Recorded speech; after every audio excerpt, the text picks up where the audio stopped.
el concepto de nación, ¿no? Porque el tema es la autodeterminación nacional.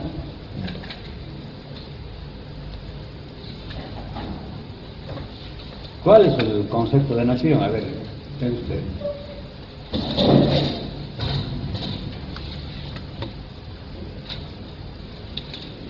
En líneas generales, los rasgos, digamos, que caracterizan a una nación son la unidad geográfica, la unidad económica, la unidad de lengua, de cultura, eso, ¿no? Sí. Y el punto central es la unidad económica, porque hay naciones que no han tenido continuidad territorial, Sí. en el caso de los judíos. Sí. Este es un fenómeno histórico, porque va a ser una comunión de hombres que se va a ir formando a través de la historia, y de ahí van a ser esta comunidad de lengua, económica, territorio, que se va a expresar en una comunidad cultural, creencias, en fin, ¿no? No es un concepto racial, biológico, ni tampoco etnográfico, no es propiamente la tribu, ¿no? Sino es un hecho social e histórico, ¿no? Un hecho social e histórico. Ese es el concepto de nación. Esto está en el libro de Stalin sobre el problema de las nacionalidades y el marxismo. La cuestión nacional del marxismo, que se dice que fue redactado por Lenin, o revisado por él por lo menos. Y luego está en los escritos de Lenin sobre el problema nacional y sobre la autodeterminación. Entonces, el concepto marxista es ese, ¿no? La nación como un fenómeno social e histórico, en la que una comunidad de hombres se va formando lentamente y logra una unidad cultural, ¿no? Una cultura común, partiendo de la comunidad económica, de la unidad económica, territorial y lingüística. La lengua es un hecho fundamental porque va a permitir incluso la unidad económica del mercado interno. El mercado interno juega un rol importantísimo en el problema de la nación, porque es prácticamente alrededor del mercado interno donde se estructura esta comunidad de hombres, ¿no? Ahora, aplicando este criterio al caso nuestro, ¿no? ¿Cómo aplicamos? Sobre todo a las naciones oprimidas en Bolivia. En casi todos los países son un mosaico de naciones, casi todos los países. Unos opresores, otros oprimidos, ¿no? Y Bolivia también no es extraño a ese fenómeno. Tiene sus particularidades, pero comparte algunos rasgos generales. ¿Cómo aplicamos, pues, este concepto de nación en el caso de Bolivia? ¿Dónde vemos estos rasgos? Por ejemplo, Bolivia, como Estado, tiene muchas fallas en este problema nacional. Muchos dicen que no es una nación todavía. Por ejemplo, su dislocación regional. No hay una unidad nacional en Bolivia. No hay una integración de las regiones al Estado central, sino que las regiones, sobre todo las periféricas, disparan por su lado, ¿no? Eso se debe a que el mercado interno no está totalmente integrado, es muy diminuto. Hay enormes regiones que están fuera del mercado interno, todas las zonas campesinas alejadas, por ejemplo. O algunas regiones que tienen un desarrollo económico particular, ¿no? Entonces hay una fuerte tendencia centrífuga, que eso se expresa en Bolivia en el regionalismo, que es un fenómeno particular en Bolivia. las tendencias regionales son muy poderosas. Por ejemplo, ahora en la cuestión electoral, bueno, las regiones rechazan la ley electoral, de unidad de elecciones para presidentes, senadores, etcétera, y elecciones municipales. Ellos dicen, bueno, que eso va contra la descentralización y ellos quieren una elección particular para concejales, y es una oposición a esta tendencia estatal de la elección en papeleta única. Puede crearse un problema muy agudo, ¿no? Puede acentuarse esta lucha regional. Y todo el desarrollo del país se ve entrabado por el desarrollo regional, por el choque con las regiones, y siempre ha sido así. Y muchas veces se confunde el problema nacional con el regional, no siempre, ¿no? A veces nada tiene que ver, ¿no? Pero otras veces sí. Ahora, ¿dónde aplicamos pues el problema nacional en Bolivia? Podemos decir entonces que si existen fuertes tendencias centrífugas, no existe regionales. Claro. Sí. No existe una unidad económica. Claro, es porque no hay pues mercado interno fuerte. Por eso esa es la causa. En otras palabras, por el poco desarrollo capitalista. Esa es la causa. Ahora, ¿dónde aplicamos este concepto nacional a Bolivia? ¿Cómo aplicamos? O sea, lo que manejamos es lo siguiente, ¿no? Es decir, aceptamos como nacionalidades oprimidas a la Aymara. No. Aquí en Bolivia. Ya. Yo pensé que tú decías el concepto de nación. No importa que sea opresor o oprimida, el concepto de nación es el que hemos dado. Ya. Sí.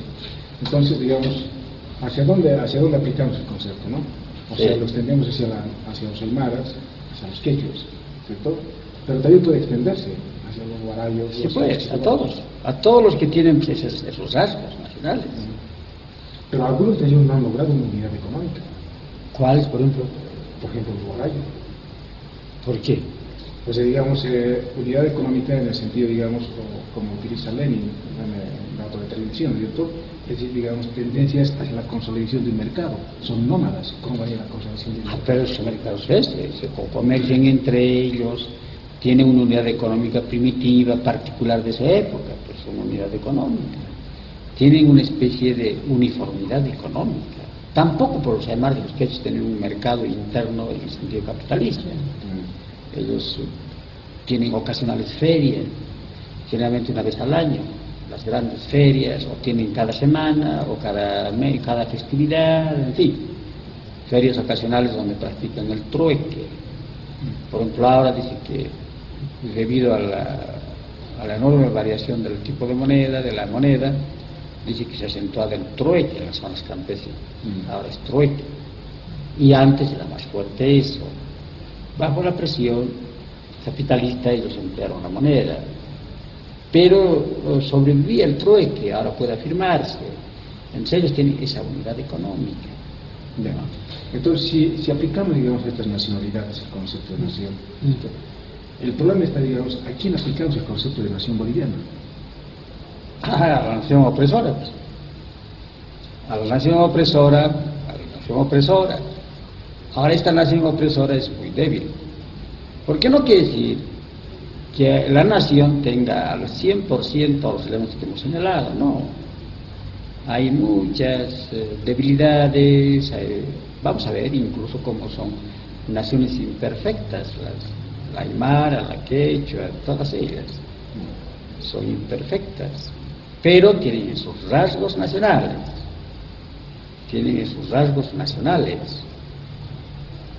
Ahora, no importa que sean naciones oprimidas o opresoras, mayoritarias o minoritarias. Aymaras y quechuas son naciones mayoritarias, pero son oprimidas. ¿Oprimidas por qué? Ese es el problema.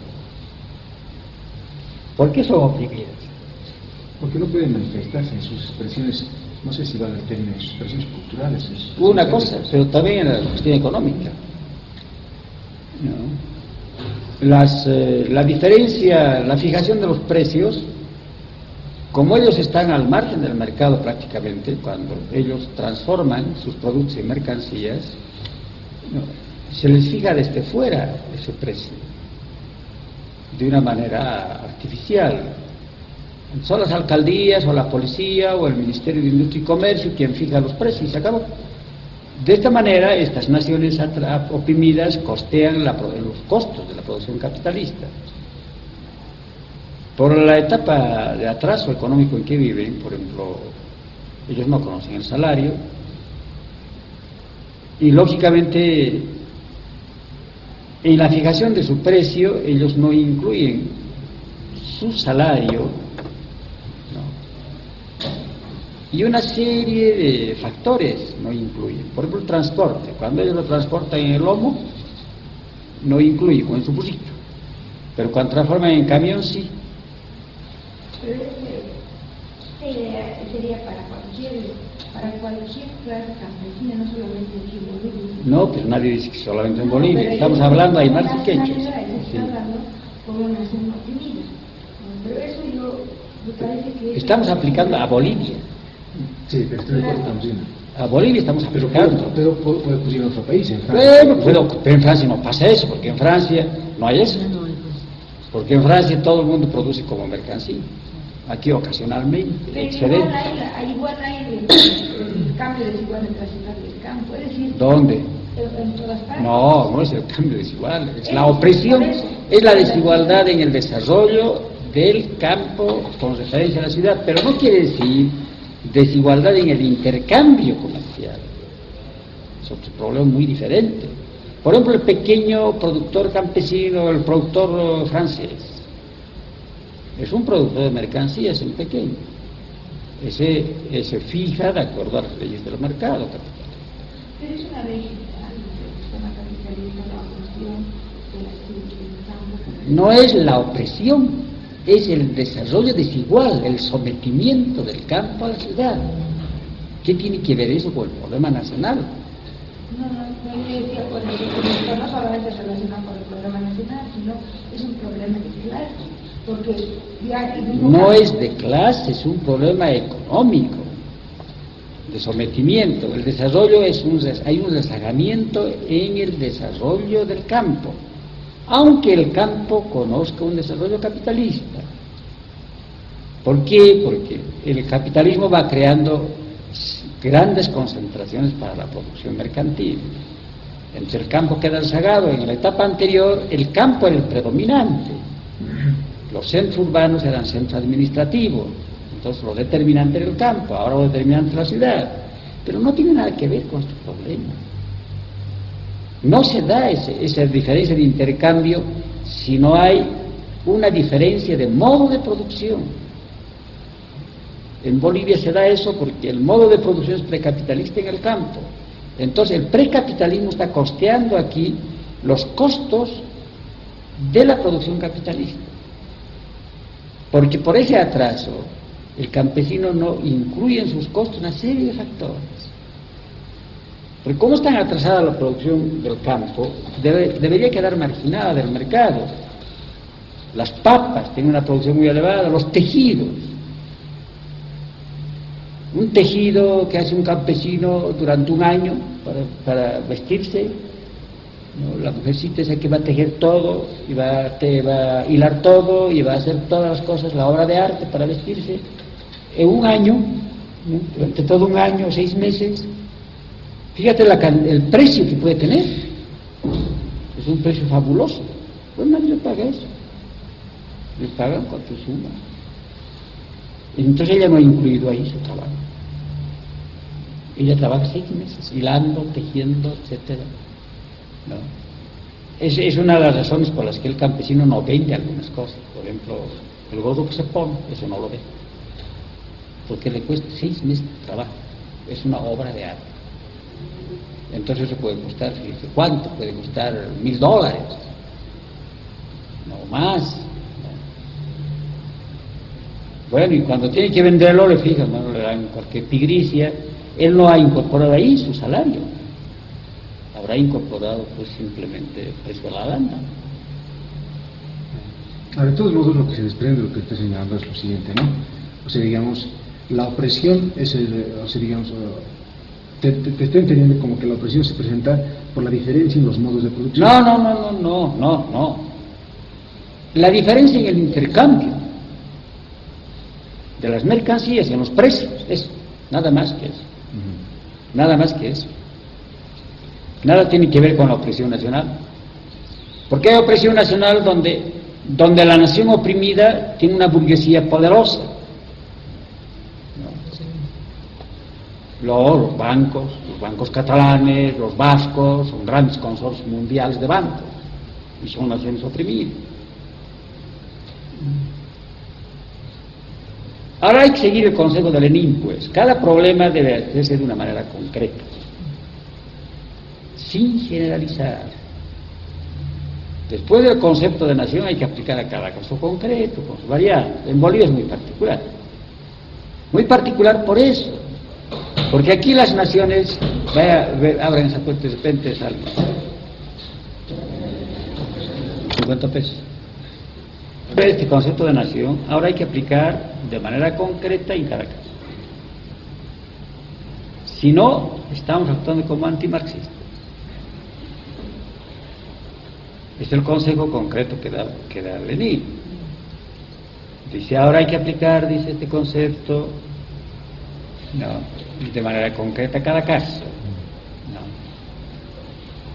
Resulta que en Bolivia, la cuestión nacional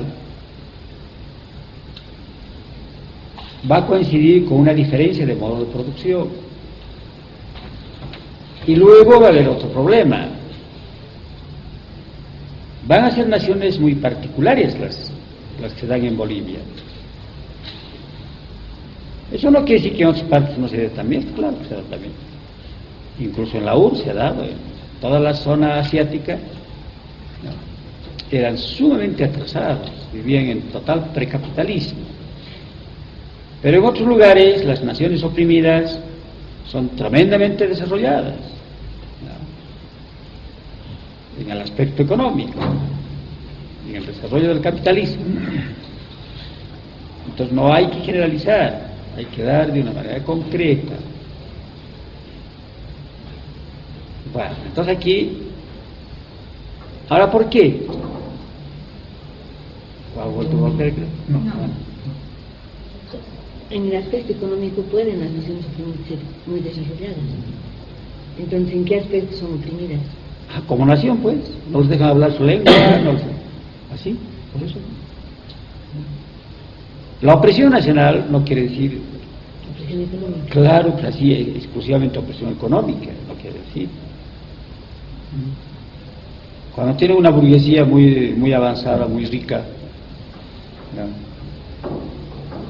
puede ser una burguesía pues que no es sometida en el aspecto económico, no le obligan a vender. Porque es judío, a un tipo no se le va a comprar el oro más barato. Decía, no, tú eres judío, pues ahora me das el oro más barato. No, eso no puede ser. Pero sí, pues, aquí se da el caso al indio, porque es indio, se le paga las papas a palos a determinado precio. ¿No ves? Es una diferencia total, que puede llevar a enormes confusiones. Por ejemplo, aquí nadie se le ocurre que la nación oprimida puede tener una burguesía muy desarrollada, puede tener una clase media muy inteligente, muy cultivada, y puede tener un proletariado, y sin embargo ser nación oprimida. Eso a los bolivianos no se nos pasa por la cabeza, porque nosotros vemos otro tipo de nación. Nosotros estamos viendo a los aymaras y a los quechuas como nación oprimida. No, pero se diera el caso que planteas, digamos, de una burguesía desarrollada, simplemente yo no vería, digamos, no vería a la nación opresora. Bueno, ¿y por qué los vascos son nación oprimida? Acá, ¿no? O sea, porque acá lo que yo no logro ubicar, Si no se reconoce el uso del aymara y del quechua como lengua universal, es ya nación oprimida. Sí. Bueno, entonces, no importa qué dice, quién es. Moncho, usted está buscando.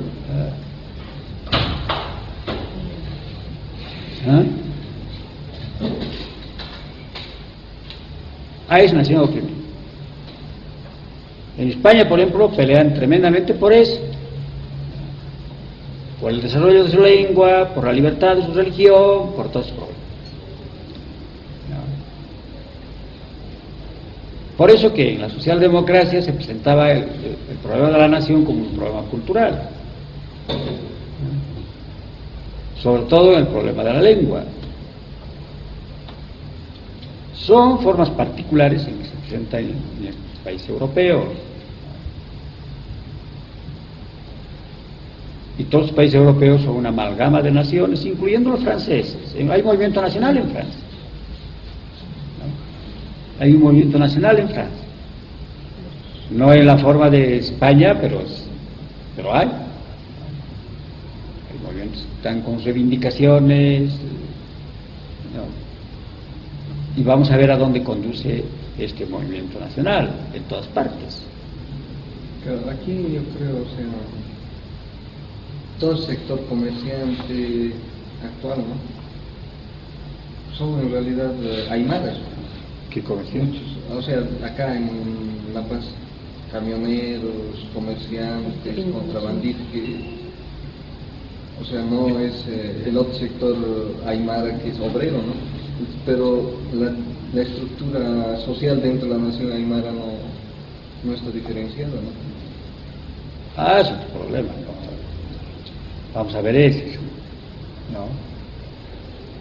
Hay diferente grado de definición social, pues, en las naciones, ¿no? En Bolivia no ha logrado estructurarse ni un proletariado, ni una burguesía nacional aymara y quechua. Los campesinos unas veces son semiproletarios, pero otras veces ellos son arrancados de su nación, ¿no? Pierden toda unidad con su región central y se vuelven proletarios, se vuelven mineros, por ejemplo. Ya nada tienen que ver. Lo único que les queda un poco son algunos lados culturales, su música, esas cosas. La religión, en fin, las creencias, esas cosas, ¿no? Y eso también tiende a desaparecer, ¿no? Por esa razón, porque ellos viven un modo precapitalista, ¿no? Por eso que la nación es un fenómeno histórico, viene de lejos, ¿no? Viene de lejos. Una cosa, en Bolivia se puede decir entonces que los que pertenecen a la cultura aymara o quechua, una vez que se integran a la ciudad, se desarraigan un poco de su nación. Pierden totalmente. Tenemos profesionales, por ejemplo, que apenas, muchos de ellos apenas hablan castellano, totalmente desarraigados de su cultura. Sí, pero ya no hablan, dices que ya no saben aymara. Claro, es cierto. Por eso, entonces ellos, por ejemplo, ya han sido arrancados, pues. Que son casos excepcionales, individuales, que no hay que tomar en cuenta porque es un fenómeno social, de grupo, no son de individuos. Ahora, si ustedes van a la parte del individuo ya no van a comprender nada. Los individuos pueden ser cualquier cosa, pues. Como hay tipos que nacen con dos cabezas, el ser humano tiene una cabeza, pero otros nacen con dos, pero no vas a hacer teoría ahora sobre es que hay un tipo pues con dos cabezas, entonces el ser humano parece que no tiene una cabeza, sino tiene dos cabezas. Cuando se analizan los problemas sociales, hay que verlos así como grupo social, no como individuo. Los individuos son pues excepcionales.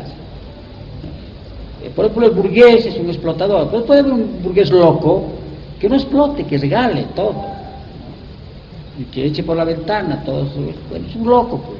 Entonces, ¿cómo vas a aplicar ese criterio a la burguesía como clase? No es posible. Entonces no hay que tomar los casos individuales, porque la vez que ustedes, cuando generalizan, cuando creen que todo es igual en todo el mundo, está mal, es un análisis imperfecto. Cuando reducen el problema social al individuo, es otro defecto, no vale, no funciona, porque así exactamente van a llegar a la conclusión contraria. Por ejemplo, cuando analizamos a la clase obrera, tiene tales intereses. Pero hay pues obreros individuales que son sirvientes de la burguesía, de ADN, por ejemplo. Bueno, ahora, ¿qué quedas? Quedas que los obreros ya no tienen interés común, porque yo conozco un obrero que es aderista. Pero es un fenómeno social cuando indicamos que los obreros, digamos, tienen una procedencia nativa. ¿Qué? O sea, cuando digamos que el origen de los obreros es un origen nativo, ¿cierto? O sea, son quechistas, han venido de ahí, son campesinos que se han integrado, digamos, al sector productivo más moderno de la economía. Es una generalidad. Ah, sí, no es generalidad. ¿Cómo se dice? Son capas. El proletariado boliviano se nutre del campesinado. Ese campesinado tiene naciones. Entonces esos elementos generalmente vienen como semiproletarios y retornan a su campo. Por ejemplo, vienen en la cosecha, o entre la cosecha y la siembra vienen a trabajar. Y se van a la siembra y se van a la cosecha. Eso están integrados en su comunidad. Pero vienen tipos que vienen a vivir ahí, ¿no? Y se desarrollan totalmente, se olvidan de su lengua porque ya tienen vergüenza, porque es un signo de inferioridad en Bolivia, el hablar, por ejemplo, es el caso de la sirvientita. Llega la sirvientita y dice, ¿tú hablas aymarista? No, dice, yo nunca he hablado aymara en mi vida. Y apenas habla castellano, ¿no? Entonces tiene vergüenza y ella se desarraiga. Ya no cultiva sus costumbres, cultiva las costumbres, se asimila a la otra nación. Es una transculturización. Pero es que eso no es una excepción en Bolivia, ¿no? Si yo no estoy hablando de excepción, yo estoy diciendo que son capas que pierden su nación, capas enormes. Aquí puede verse en La Paz, puede verse por miles seguramente. En Santa Cruz es el más típico, ¿no? Y aquí por miles, porque eso es lo más curioso. Es uno le pregunta, ¿de dónde eres? Soy de tal pueblito. Antes tú aymarista, quichuista. No, dice, yo nunca he hablado aymara ni quichu. Y ella se diferencia, dice, yo no soy india, porque yo he visto la pollera en tal forma, en tal color, o en tal cosa, o yo no me pongo de bayeta. Si el mejor tejido que hay aquí, la bayeta, no se pone la indiecita, porque es signo de que es muy india. Entonces ella no, es de una estrata superior, social, muy bien. Pero además ella pierde su rasgo. Ya no es la que baila el huacatojori, etcétera, sino es la que baila el mambo, ¿no? Entonces va así, se ha desarraigado, ¿no? Se está asimilando culturalmente a otra clase, ¿no? Está perdiendo, está desintegrando esa nación en esos elementos, en su periferia, porque después el grueso del núcleo de la nación queda ahí, está estancada, está muy arraigada en sus costumbres y listo, y vive ahí, listo, es el grueso. Ahora en su periferia se va desintegrando por la influencia de una nación que tiene un modo de producción más elevado que es el capitalismo, ¿no? La forma de vida más elevado, el salario, ellos no conocen salario, etcétera. Ahora, pero ¿cuál es la situación del proletario, minero? ¿Es un desarraigado? Claro, pues, total. Porque hasta la vestimenta ya no es vestimenta de su nación, se viste a la europea. Claro, por eso de lo que él decía, ¿no? Que el origen del proletario boliviano es Digamos, mayoría. la mayoría.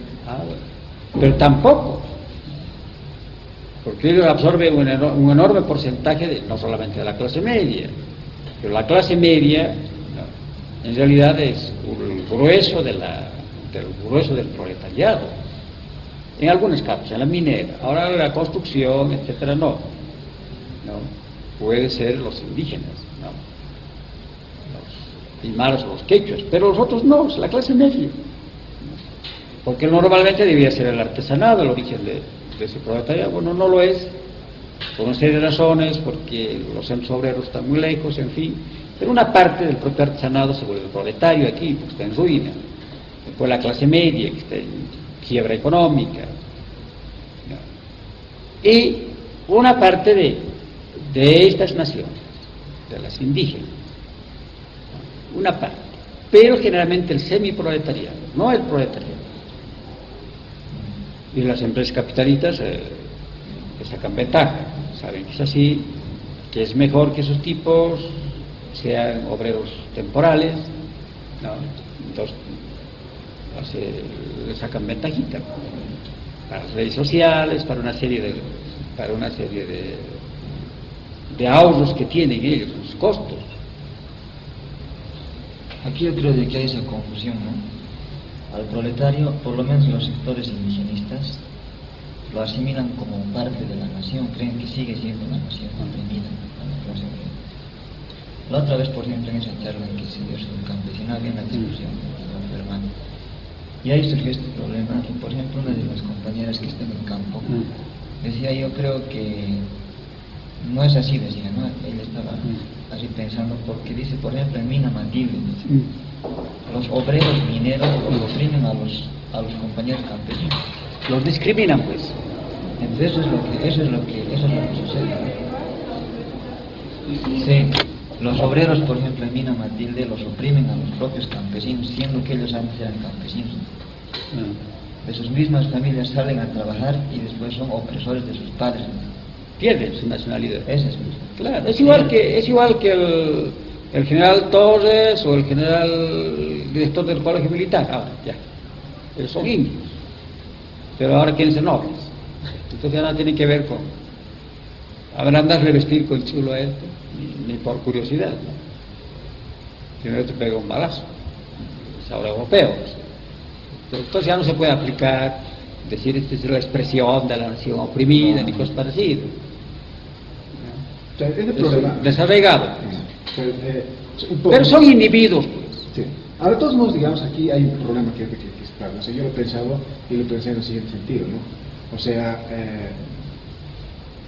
sí, evidentemente existen, digamos, estos individuos, y no individuos, sino existe un sector social, digamos, que se ha desarraigado de la nación, se ha desarraigado, ¿no? Sin embargo, también, digamos, hay un sector social que de pronto empieza a encarnar o empieza, digamos, a reivindicar las características culturales, ¿no? Empieza a ser suyos por diversas circunstancias. O sea, digamos, y posiblemente por la presión de esa gran masa, de esa gran nación oprimida, uno de pronto opta por una militancia política. ¿No? Y una militancia política revolucionaria que indica, bueno, nosotros vamos a superar el atraso y nosotros vamos a tomar en cuenta las reivindicaciones culturales. Pero de pronto, ahora hay un corte, ¿no? Podemos dar podemos darles el derecho a la determinación política, ¿no? Pueden conformar su propio Estado, si quieren. Y nosotros, digamos, vamos a conformar otro Estado, el Estado revolucionario, ¿cierto? Y ustedes, bueno, si quieren conformar ustedes revolucionario, bien, si no quieren, bueno, ustedes son libres de determinar políticamente. Pero ¿cómo van a superar el atraso si son nómadas, los garais, por ejemplo? Se quedan nomás como atrasados, pues.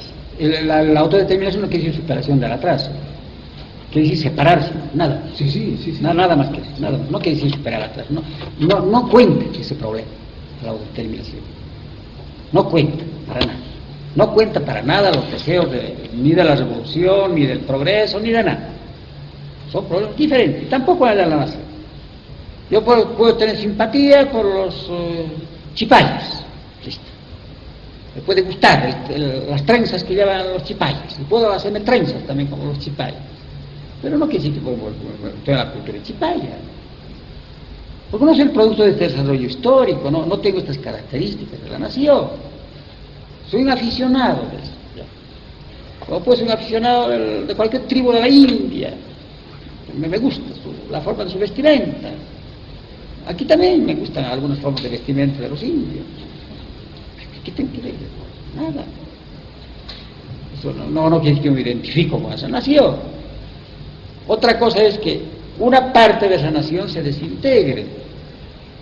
Una parte de esa nación, sectores de esa nación, pierdan sus rasgos culturales y de unidad económica, etcétera, y se vayan del territorio. Pero yéndose del territorio, además de irse del territorio, ellos pierden sus rasgos de esa nación. Sí. Entonces, aquí los que muestran rasgos son las colectividades indígenas en Bolivia. Rasgos de nación. Ahora vamos a ver que no son naciones totalmente integradas, que hay otras consideraciones que haga que se pierdan estos rasgos nacionales. Y la prueba está, si no son las tendencias regionales, separatistas, que de una manera muy oscura y instintiva podrían desembocar los intereses nacionales, no se presenta la autodeterminación en ello. Es un problema político ese que se lo plantea desde afuera. Pero ellos no plantean eso. Sí, en realidad nosotros estamos planteando eso. Por eso, Nosotros. pero por eso, porque no son naciones Por desarrolladas. explotación, ¿Qué? por su propia explotación, por la explotación en que viven, ellos no se dan cuenta. No, no es que no se dan cuenta, no son desarrolladas. Sí. Porque el problema nacional no quiere decir que se identifica con la revolución. Puede identificarse con la contrarrevolución. Hecha la revolución, un Estado puede separarse de una nación y hacer un Estado contrarrevolucionario, reaccionario. Entonces no se identifica, no hay que identificarse. Artificial esa forma de plantear. Hay que ver como una realidad histórica, porque se presenta. En Bolivia se presentan estos rasgos. En estas naciones indígenas, que tienen rasgos nacionales porque son producto de un largo proceso histórico con algunos de estos rasgos. Unidad de idioma, unidad cultural, unidad territorial, unidad económica, unos más débiles, unos más fuertes. Otras naciones están en desintegración, ninguna de las naciones está en un total fortalecimiento y desarrollo. En realidad, aquí el problema nacional mucho se confunde con el problema racial, ¿no? Pero lo más grave es que la nación aquí se confunde con el problema de clase, se identifica con el concepto de clase, porque están uniformados por una, ya no diremos unidad económica, sino una miseria económica. Todos son igualmente pobres, son naciones muy pobres, y en realidad es consecuencia de que quedan atrapados en el modo de producción precapitalista. Estas naciones aquí no han ingresado al modo de producción capitalista. Bueno, es una particularidad boliviana. Ahora es absurdo querer aplicar esto a todas las naciones del mundo, ¿no? Eso es arbitrario. Es la manera como se presenta en Bolivia, ¿no? Así se presenta. Ahora, ¿cuándo las nacionalidades se han desarrollado? ¿Cuándo aparece el problema de las nacionalidades, así en toda su pujanza? Eso no quiere decir que solamente en esa época se presentó y que ahora ya no hay o cosas parecidas, no. Sino simplemente cuando tuvo su gran pujanza. Si seguimos a Lenin, bueno, cuando surgieron los movimientos democráticos. En el ascenso del capitalismo, el fin del feudalismo. Y por una razón normal, por un imperativo de ese desarrollo histórico. No es tampoco una cosa arbitraria. Capitalismo. ¿Por qué diablo? ¿Por qué diablo no apareció antes? ¿No? ¿Y por qué ahora aparece con algunos rasgos diferenciales? Y en esa época es el gran florecimiento de los movimientos nacionales. ¿Por qué razón? ¿Cuál es la razón, la causa por la que se hubiese estructurado los movimientos nacionales en ese periodo histórico? Que más o menos nos lleva a comprender lo que es la nación. No es el leninismo, es la consolidación del mercado interno, ¿no? Para la destrucción mercantil. Para la producción capitalista, es la base. No puede haber una producción capitalista, no puede desarrollarse el capitalismo sin un amplio mercado interno. Por ejemplo, lo vemos en Bolivia, pues. En Bolivia el obstáculo más grande es la carencia de un mercado interno para el desarrollo del capitalismo. Los obstáculos que oponen las regiones. Cada región tiene regalías, cada región tiene impuestos, cada región no sabe dónde le va a sacar un centavo. Bueno, eso va contra la producción capitalista, ¿no? No se pueden calcular los costos. El capitalista, el empresario, no sabe a qué atender. Entonces no viene pues, aquí. No invierte. No hay desarrollo capitalista porque la base del desarrollo capitalista es un amplio mercado interno, el ensanchamiento del mercado interno.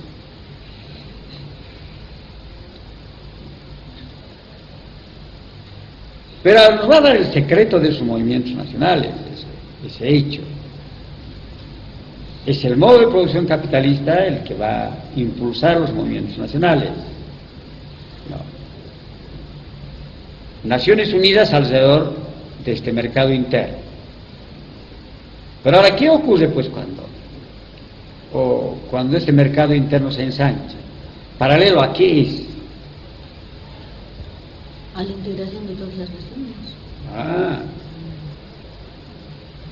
¿Paralelo a qué es? El capitalismo está imponiendo este mercado interno. Ahora, ¿cómo puede imponerse el mercado? ¿Qué es el mercado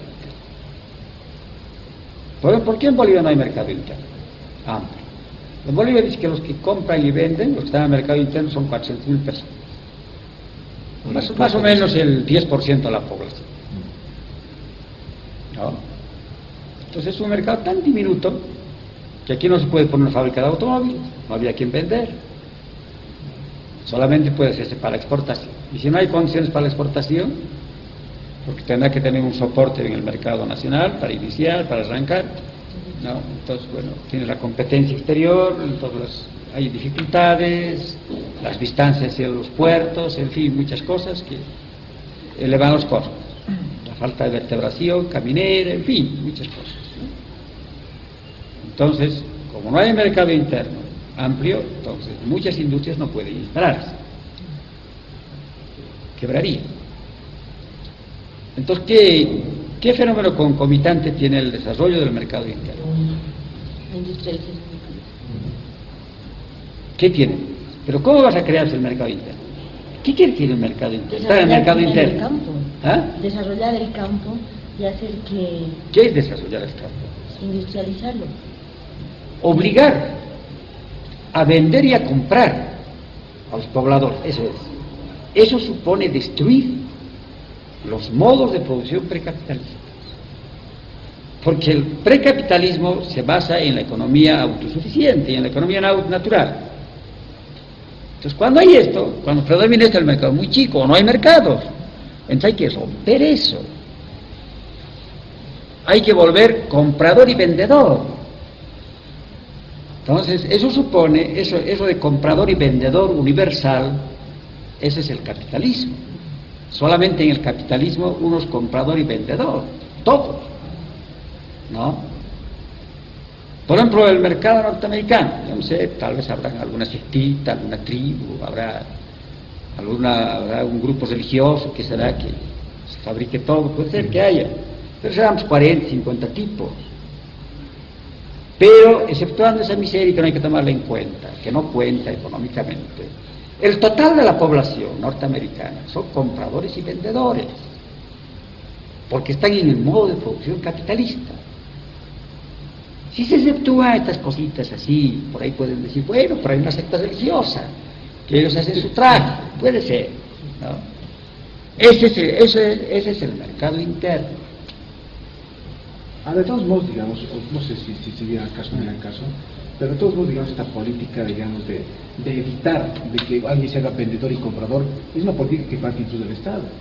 O sea, yo te pongo el caso de Correpaz, ¿no? Correpaz haciendo áreas de colonización, pensamos que habrá 5.000 familias, y para cada familia se piensa, bueno, 5 hectáreas de arroz, 4 hectáreas de papa, 3 hectáreas de tomate, 5 hectáreas de tal modo que tenga todo lo que necesita para subsistir. Y yo sé que es imposible, eso no puede salir. Pues no puede salir, ¿no? Tiene que ser, digamos, tiene que estar metidos en el mercado y tiene que comprar y vender. No, esto es lo que se tiene que hacer.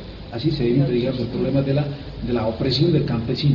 Bueno, es una política, y no es solamente la de Correpaz, sino de otras instituciones también. Pero es imposible, pues. Eso, aunque haga el Estado eso, ellos cuando comiencen a producir,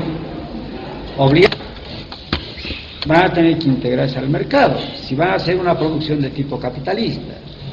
Porque ellos ya van a comenzar a no hacerse los zapatos, no se van a hacer las palas, no se van a hacer los picos, van a tener que comprar los instrumentos, se van a integrar a la economía capitalista. Aunque haya voluntad del Estado en ese sentido, no tiene en cuenta para nada. Lo que aquí estamos viendo es que hay un modo de producción precapitalista. Entonces eso no permite integrarse al mercado, porque no hay necesidad de integrarse al mercado. Entonces, para esa integración hay que romper el modo de producción precapitalista, hay que volver comprador y vendedor a todo. que el que produzca, no importa que produzca, puede ser verduras, las verduras las produce como mercancía. Entonces se ve obligado a comprar todo, ¿no? Va a tener que ir al mercado y comprar todo lo demás. Ese es el mercado interno. Entonces este mercado interno crea una ligación particular. Por ejemplo, el imperio de la lengua. Aunque parezca extraño, el lenguaje es uno de los grandes instrumentos de estilificación y es uno de los obstáculos, en algunos casos, para que exista este mercado interno. Por eso que la lucha, por ejemplo, por el derecho a usar la lengua materna no es un problema cultural, folclórica, ni cosa parecida. No. Es una reivindicación de contenido económico. Bueno, ahora en esta época en que florecen los movimientos nacionales, el capitalismo va transformando y destruyendo los modos de producción precapitalistas y ensanchando el mercado. Ahora, ¿qué se produce paralelamente? ¿Qué se produce paralelamente? Una diferenciación de clases, no estratificación. Es decir, aparece pues la burguesía, poderosa, revolucionaria, porque esta destrucción del modo de producción precapitalista y la aparición de la producción capitalista va a dar lugar a que aparezca esta clase revolucionaria que es la burguesía, en esa época. Y necesariamente va a dar nacimiento al proletariado. Y va a arrastrar a las clases medias, herencia del pasado, que sectores que no han logrado proletarizar y que no se han vuelto burgueses, que se quedan como pequeños burgueses, pequeños propietarios, etc. Entonces hay una diferenciación de clase. Podemos decir que este es el rasgo del florecimiento de los movimientos nacionales, donde se opera una profunda diferenciación de clase en las naciones. Entonces las naciones están llegando a un alto nivel de desarrollo,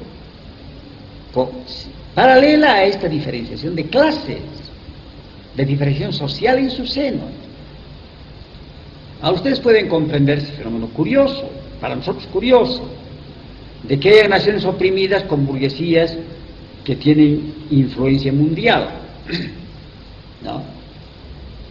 O sea, en esas zonas territoriales han aparecido las industrias con su burguesía, con sus bancos, han generado un proletariado,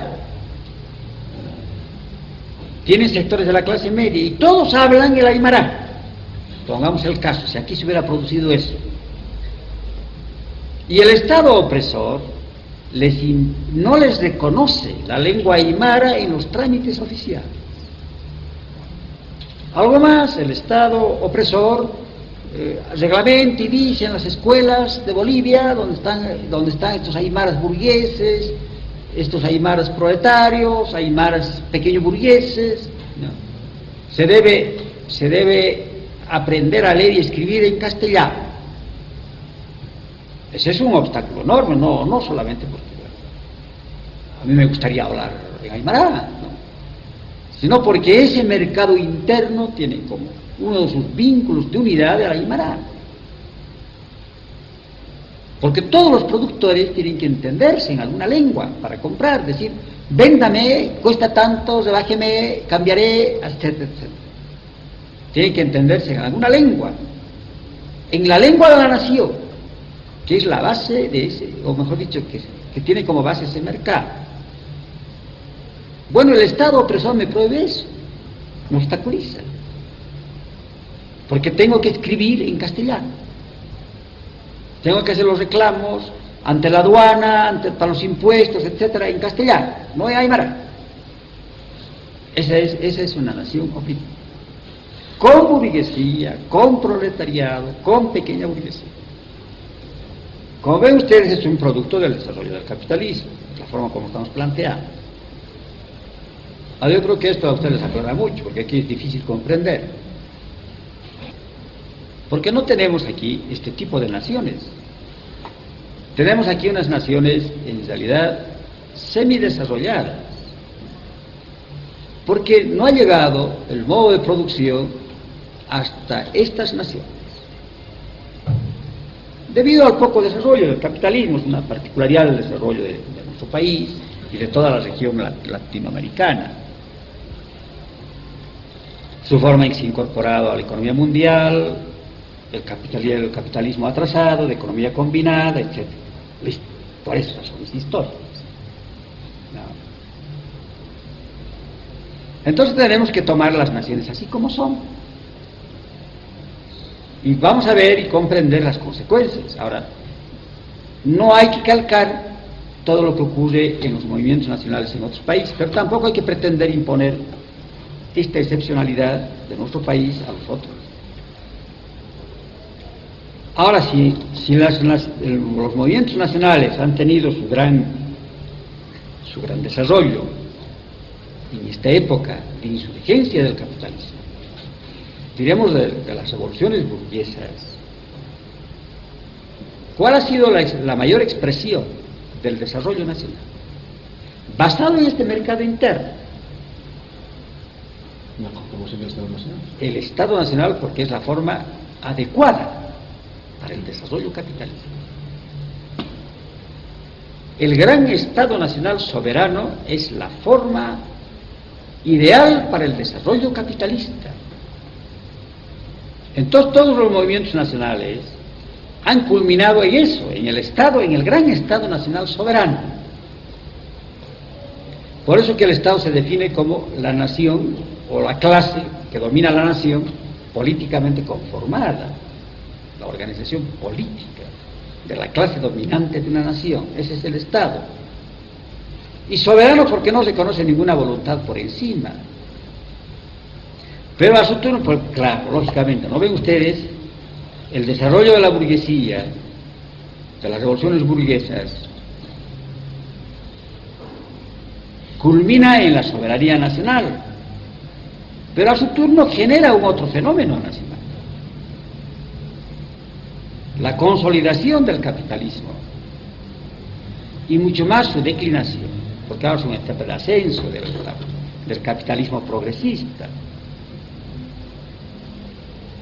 Ahora, el desarrollo del capitalismo va a generar otro problema. ¿Qué problema va a generar? De la opresión imperialista. El de la opresión nacional. No. La existencia del imperialismo supone la opresión nacional. Quiere decir que los países altamente desarrollados se van a dividir el mundo en zonas de influencia. Van a oprimir económicamente y políticamente a una innumerable cantidad de naciones. Van a ser el concepto de nación opresora y nación oprimida. Ahora, en esa nación oprimida y en la nación opresora puede haber nacionalidad. Pero ese es otro tema, lógicamente, ¿no? Hasta ahí nomás tenemos que ver eso y retornar, ¿no? Para eso aplicar al caso boliviano estas consideraciones. Una cosa es verdad, o sea, creo que somos los únicos que planteamos la autodeterminación. ¿Cómo los únicos? Aquí en Bolivia. Bueno, en Bolivia somos los únicos en todo, ¿no? Es una izquierda ignorante. Bueno, Que debería plantear la autodeterminación porque es un fenómeno mecánico, casi. Si tú planteas que aquí hay nación oprimida, tienes que plantear necesariamente la autodeterminación. el Partido Comunista lo plantea. Sí, y lleva a la exageración. No es que problemas, o no los plantea, en fin, bueno.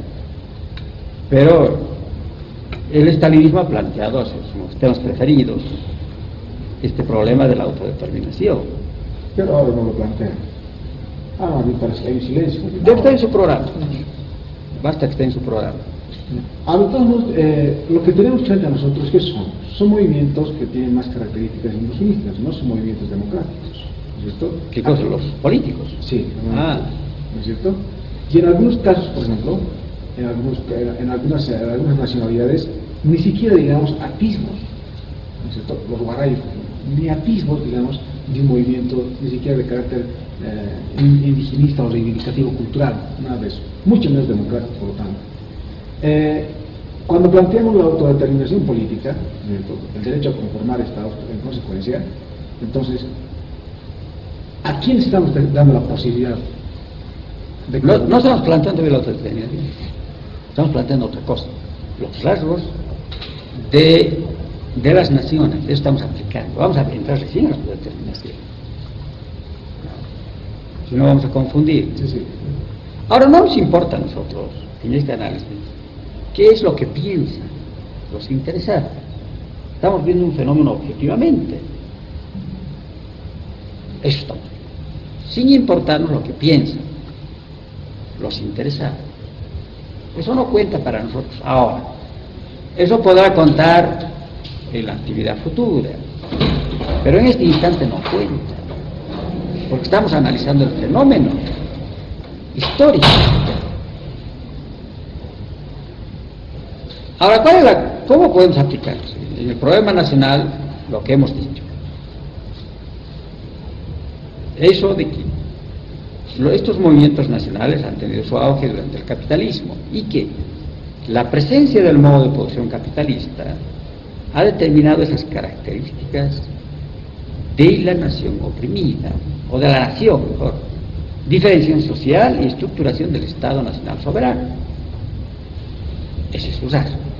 Pero no es un rasgo porque eran naciones simplemente, sino es un rasgo que viene de su desarrollo histórico, porque tuvieron que pasar por el desarrollo capitalista. ¿Ah? Ahora, ¿cómo aplicamos eso? ¿Cómo se da este concepto en Bolivia, concretamente?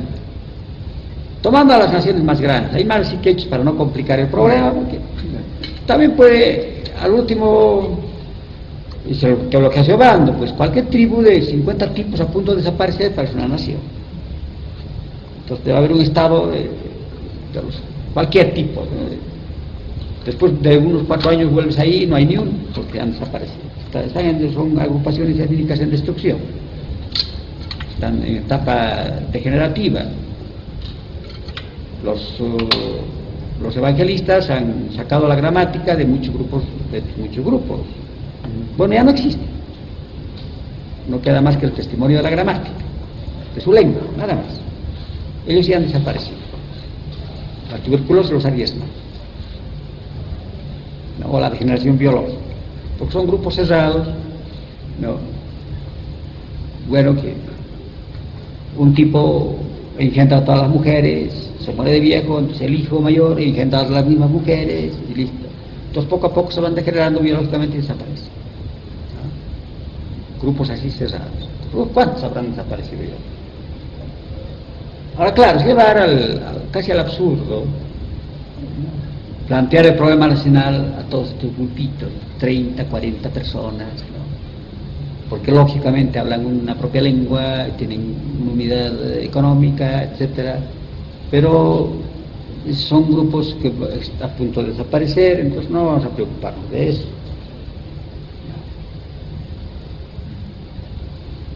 Entonces, tomando en cuenta estas dos naciones grandes, que son las que pueden tener importancia en el proceso histórico, en el político, etc.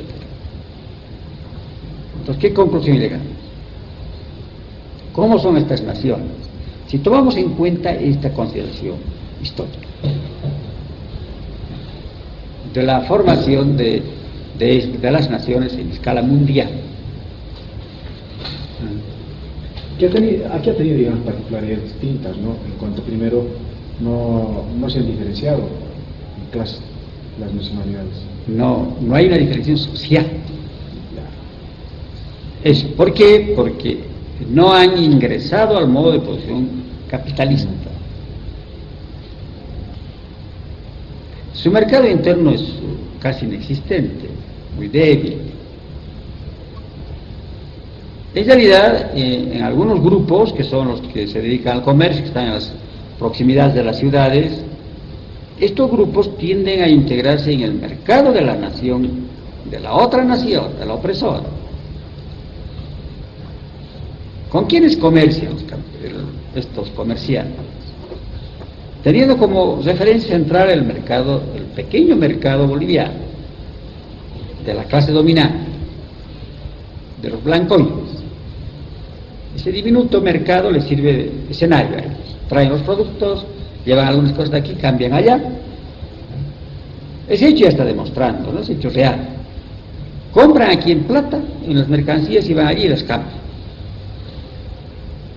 Incluso el mercado imperialista, internacional, en el Oriente, por ejemplo. Todos esos que van en sus barquitos ahí a recolectar el caucho, la castaña, etcétera, cambian. Llevan productos, ropa, alimentos, armas, todas las cosas, para un lugarcito, y a ver, tantas bolachas de caucho, entonces harina, azúcar, aceite, todo, manteca, no aceite, manteca, charque a veces, ¿no? Y ropa, les deja, y radios, en fin, ¿no? Todas las cosas. Los tipos han traído del mercado internacional, ¿no? De los puertos libres que hay en Pando, ¿no? Entonces eso lo llevan en su barquito y cambian, truecan. Aquí hacen igual. Los comerciantes vienen aquí a la ciudad, compran ropa, por ejemplo, y azúcar y harina, esas cosas, y llevan y cambian con papas, con tal cosa, tal otra cosa, y vienen aquí al mercado y ven. Su referencia es este mercado, ¿no? Ellos no han desarrollado un mercado interno en su nación. Esa es una de las grandes debilidades de estas naciones, ¿no?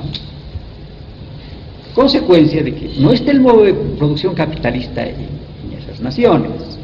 Entonces no hay una diferenciación social, o es muy débil. Solamente a los curas sociólogos se les ocurre decir que las cholitas que venden ahí en el mercado ya son burgueses, ¿no? Pero eso es un disparate. O a Raúl Jamón te ha dicho. Bueno, sí. La nueva clase, ha dicho. Sí, bueno, claro. Las cholas del pueblo. Él lo dice sin ningún rigor, lógicamente. Sí. Pero ya los curas sociólogos, ya es una vergüenza que disparen por ese lado. Y los estalinistas chinos que dicen que hay campesinos ricos, campesinos... Claro, ellos están calcando de lo que ocurría en la China. Allí era así, pues. Pero allí el campesino rico está lindando en la burguesía, pues. O eso de querer comparar al pequeño campesino de otros países con el campesino rico boliviano. Es muy diferente, porque eso es un productor de mercancías. Pero aquí el semiproletario, por ejemplo, sigue nomás produciendo para comer. Se trae su chuñito de su papita de su comarca para no gastar un centavo, para ahorrar unos pesos para ir a la fiesta. No compran.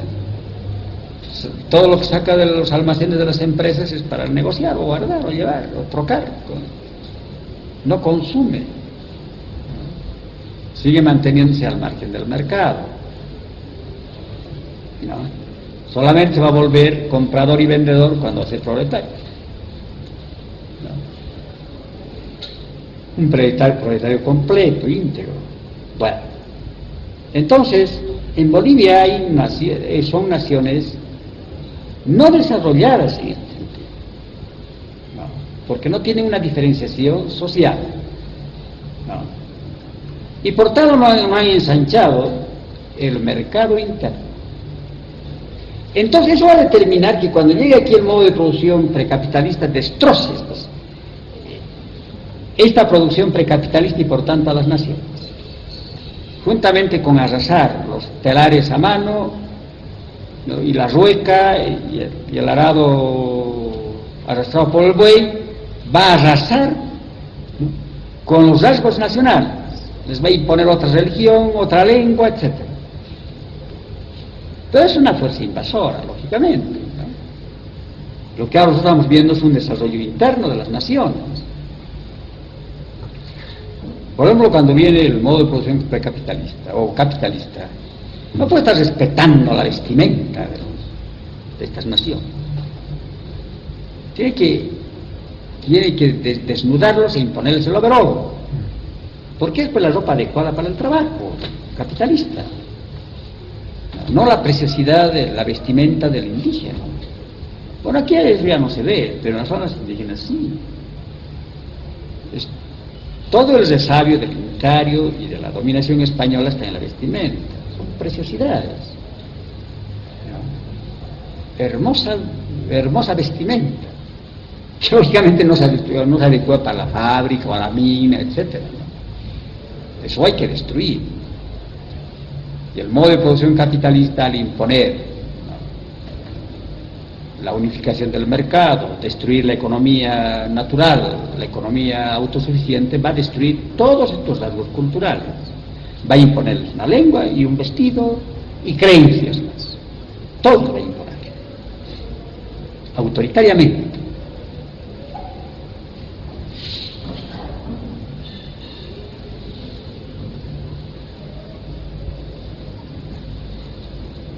Entonces fíjense ustedes cómo la nación desarrollada, oprimida,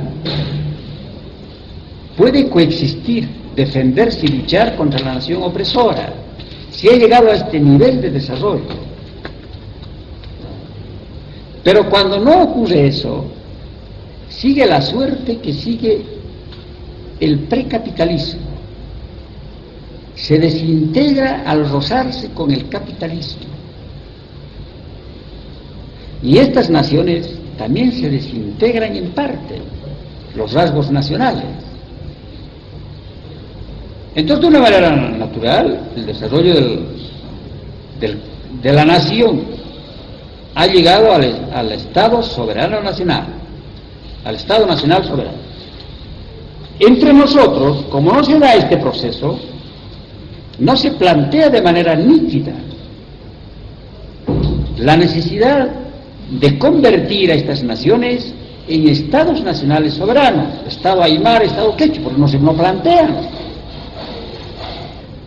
Tamayo es el único que ha planteado el Estado Aymara.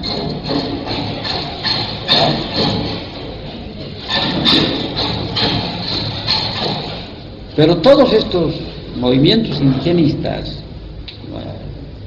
no nos importa que sean racistas, no sean racistas, etcétera, pero no plantean eso.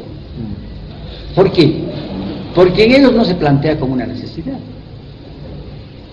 En esa etapa del desarrollo de la nación, a fines del feudalismo y comienzos de la época capitalista, era una necesidad la conformación del Estado Nacional Soberano. Ahí desembocaba la pujanza de estas naciones, diferenciadas profundamente en el aspecto social y con un mercado interno muy fuerte. Para impulsar el desarrollo capitalista tenían que estructurarse en Estado Nacional Soberano. De aquí el caso curioso que seamos nosotros los que planteemos desde fuera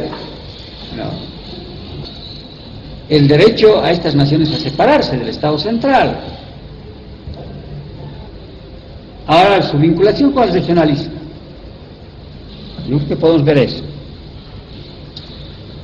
Antes una cosita. Es muy poco probable, pero cuando se ve la revolución proletaria se pueda concretizar esta independencia de las naciones oprimidas, esta separación. ¿Por qué poco probable? Por el bajo nivel económico que tienen, por ser unos de producción precapitalista. Entonces, ¿Ah, sí? señales que cuando llega un modo de producción superior, entonces arrasa con estas nacionalidades. Pero no vamos a arrasar voluntariamente.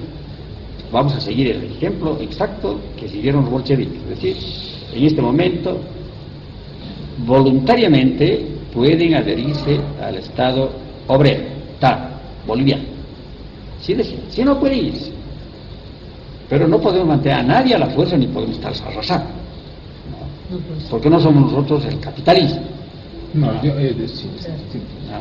Pero con el desarrollo del país automáticamente es nacional. Es un proceso natural ya. Claro. Es un proceso natural ya. Ahora, pero él tiene derecho de irse.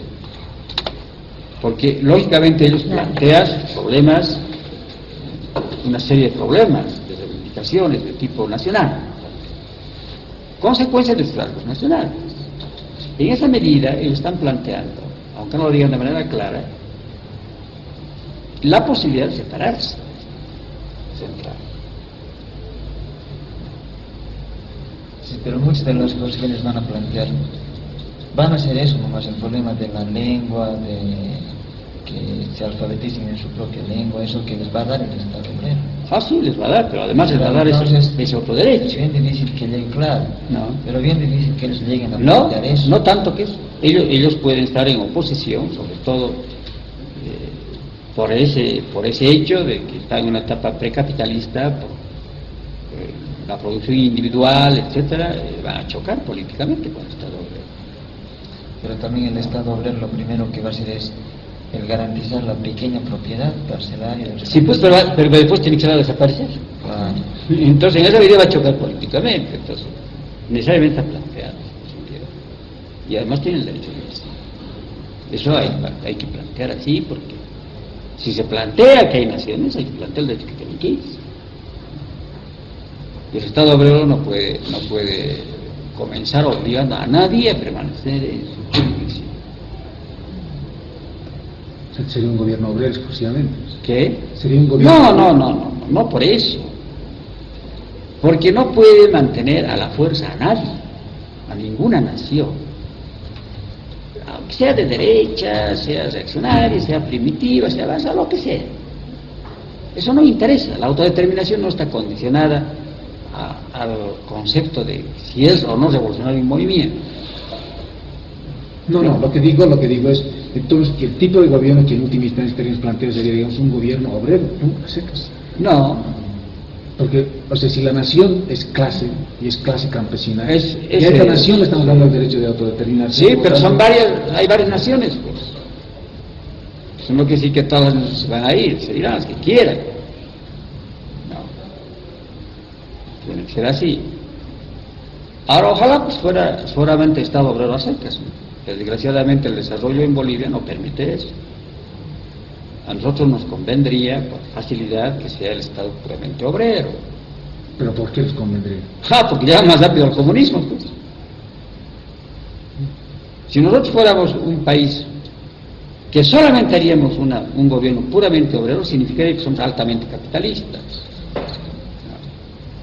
Entonces, lógicamente, nosotros en todos los poros de la sociedad llevamos las expresiones precapitalistas, incluyendo las fábricas, la falta de diferenciación de la social del proletario, Sí, pero no vamos a llegar nosotros solos al comunismo. la ciudad, por eso pues, ustedes están planteando los absurdos, ¿no? Las cosas imposibles, ¿no? O el Estado puramente obrero, etc. Si es puramente obrero, mejor pues.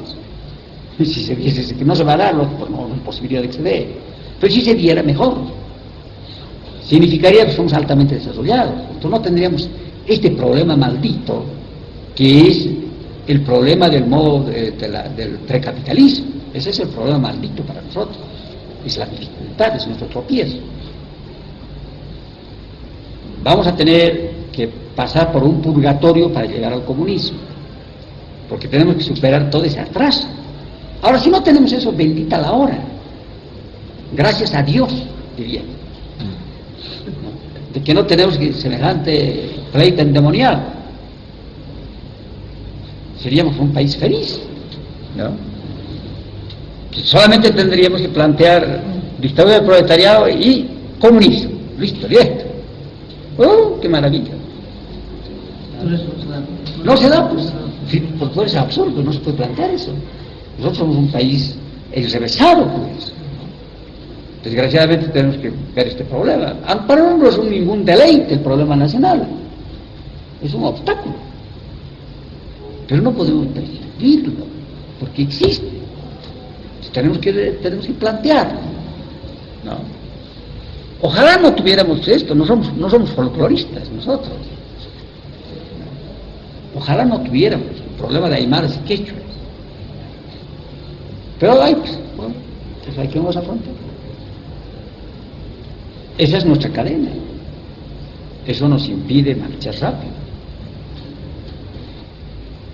Ahora, su relación con el problema regional, que son otros los problemas que desgraciadamente hay que afrontar. ¿De dónde nace el problema regional? El regionalismo, el problema regional. que entre nosotros históricamente aparece como federalismo también. Y ahora vuelve a actualizarse. Hay fuertes tendencias en la federalización. Por ejemplo, cuando se ha planteado la centralización administrativa, que es una forma de gobierno, que nada tiene que ver en el fondo con el federalismo, se ha confundido inmediatamente con el federalismo aquí. No. Porque el federalismo es una forma de gobierno simplemente, una forma de administración, para facilitar el funcionamiento del Estado. Pero aquí se confunde con el regionalismo, con una tendencia centrífuga, con el separatismo. Por ejemplo, el regionalismo en la zona cruceña, ¿en qué desemboca? En el separatismo. Los tipos quieren ser otra cosa, no Bolivia. En el fondo quieren eso. Será para agregarse al Brasil, para ser Estado independiente, o lo que sea, no nos importa. ¿No? Pero ellos quieren irse. Fuertes tendencias a lo largo de la historia boliviana. Yo diría más bien que yo tengo la impresión de que estamos más bien ahí frente a un movimiento democrático. ¿Qué es, pues, este movimiento? ¿Qué es? Todos los movimientos que se plantean en Bolivia, la mayor parte, son democráticos. Pero tenemos que comprender qué es, a qué obedece.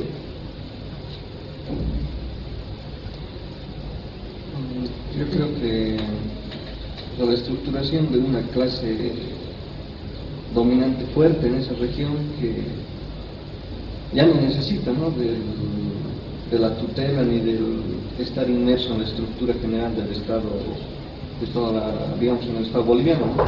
Como ya no necesitan, prefiere irse, porque es un estorbo su dependencia, ¿no?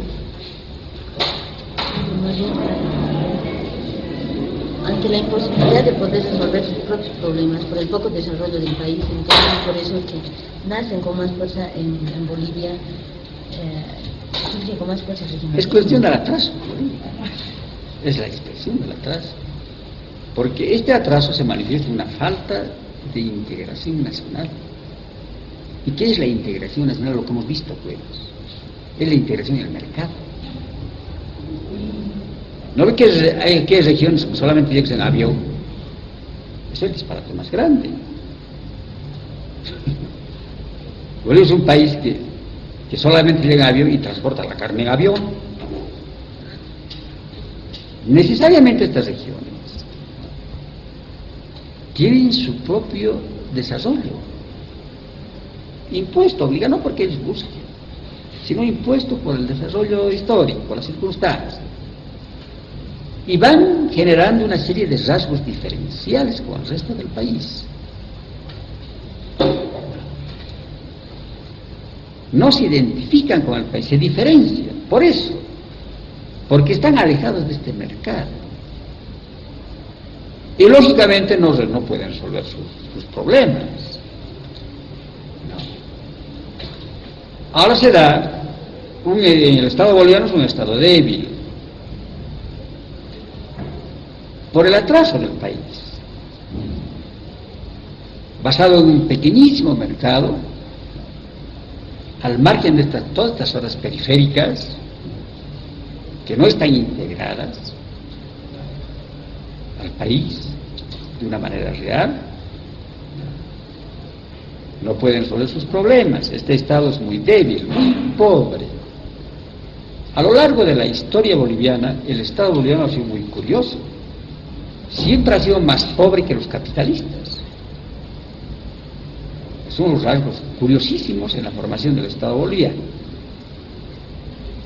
En todas las etapas, no solamente en el siglo XX, también en el siglo XIX, el Estado boliviano ha sido más pobre que los capitalistas, individuales. Entonces, ¿cómo puede atender este Estado las necesidades regionales? Entonces, cada región se crea como un pequeño feudo y va imponiendo sus propios impuestos, gabelas a la producción, para poder resolver sus problemas, pues, ¿no? Por necesidad, no porque son cruceños, ni porque son venianos, ni porque son del sur, ni cosas parecidas, sino por necesidad. No tienen agua potable, no tienen servicio higiénico, no tienen energía eléctrica, no tienen televisión, no tienen radio, bueno, no tienen nada. Entonces, para resolver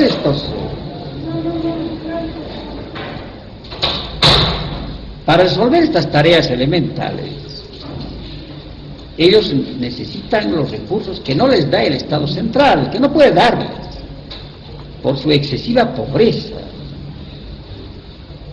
Es una de las consecuencias del atraso del país.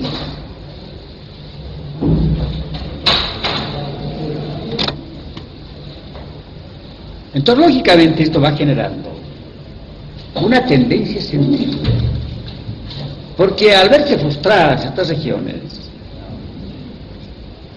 tienden a separarse del Estado. Por ejemplo, los tarijeños maldicen la hora de haberse adherido a Bolivia en vez de permanecer en la Argentina.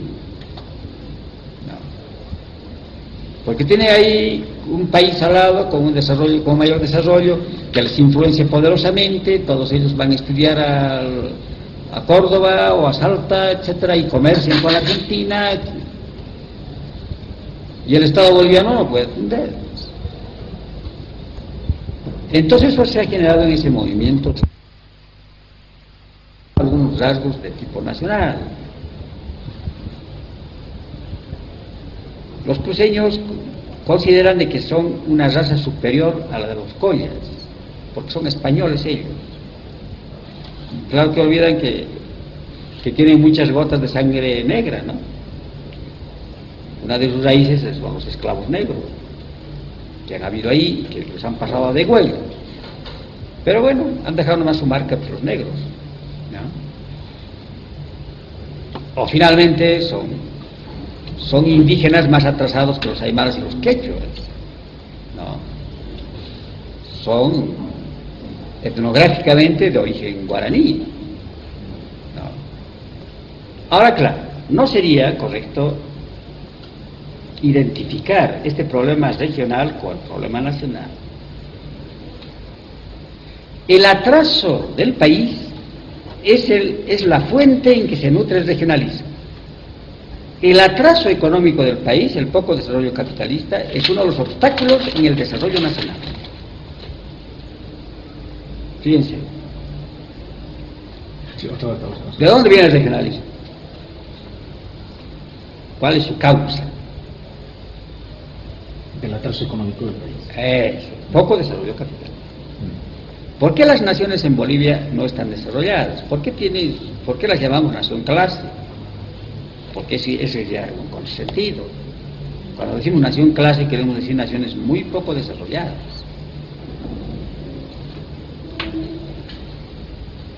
Del atraso del país. Entonces, si en uno son la fuente, en el otro son el obstáculo.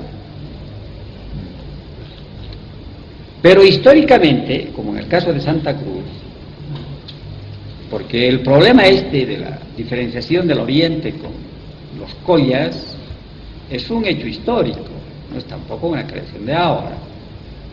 Se confunde con los rasgos nacionales, pero no necesariamente. Las otras regiones no es igual. Pero Bolivia en cierto momento puede desintegrarse por la existencia de estas tendencias centrífugas del regionalismo, llamado aquí federalismo, incorrectamente, porque el federalismo es más bien una integración a través de una forma de gobierno, ¿no? Un Estado federal que integra toda la zona. Es un problema diferente, ¿no? Pero bien o mal aquí se llama eso, pues, sobre todo para los cruceños y los del sur. ¿Entendido esto, no? Ahora hemos dicho el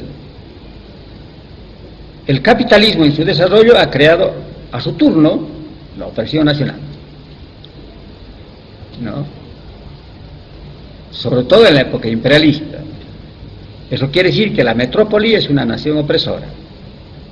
En esta metrópoli pueden haber naciones, diferentes naciones. Y la colonia, la semicolonia, es una nación oprimida. También puede ser un mosaico de naciones. ¿O no? Eso no importa. En realidad tiene algunos rasgos diferenciales, pues. No. Como ven ustedes, esto de la nación oprimida y la nación opresora. Pero bien o mal, este hecho plantea la liberación nacional. La necesidad de que la nación oprimida se libere de la metrópoli, de la opresión a la metrópoli. Y como quiera que es una opresión de nación poderosa sobre nación débil, esta opresión nacional tiene los rasgos del otro problema nacional. La nación opresora tiende a imponer sus modalidades culturales a la nación oprimida. Y claro, en este caso no se da como en otros, en que por ejemplo el conquistador sea conquistado. No, eso no se da, porque está expresando la existencia de la nación opresora, que es un punto culminante en el desarrollo del capitalismo. Entonces, ahora sí es una fuerza destructiva. Tiende a destruir los modos de producción precapitalistas y, por tanto, las expresiones nacionales que se basan en ese modo de producción precapitalista. Plantea la liberación nacional como una tarea democrática.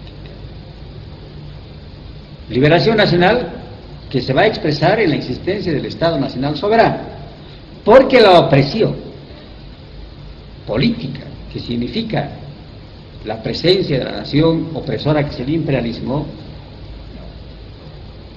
que va a partir de la opresión económica, se va a traducir en opresión política. Va a suponer la pérdida de la soberanía del Estado, o de parte de la soberanía, ya sea colonia o semicolonia. Si es colonia, bueno, tiene gobernador que viene de la metrópoli. Ahora por metáfora se puede decir Corres es el gobernador o es el virrey, pero por metáfora, porque aquí hay un Estado con semisoberanía. En algunas cosas tiene soberanía en su vida exterior, pero en la mayor parte de los problemas depende del Departamento de Estado. Ha perdido, porque es el problema, que es un problema teórico bastante difícil, ¿no? Por lo complicado que resulta, ¿no? Si uno lee a los clásicos, dice, ¿cómo diablo aplica a Bolivia esto? ¿No? O si uno ve las luchas nacionales, por ejemplo, las luchas de ETA, los de ETA están mantenidos por la burguesía vasca. No, no es por proletarios, por la burguesía vasca, y conformada por sectores de la pequeña burguesía, sobre todo por los estudiantes. Pero ahora es tan difícil aplicar la Bolivia y calcar la Bolivia, que resulta imposible, ¿no?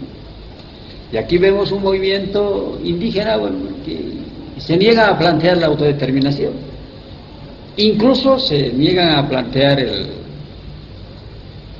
la legalización de las lenguas maternas,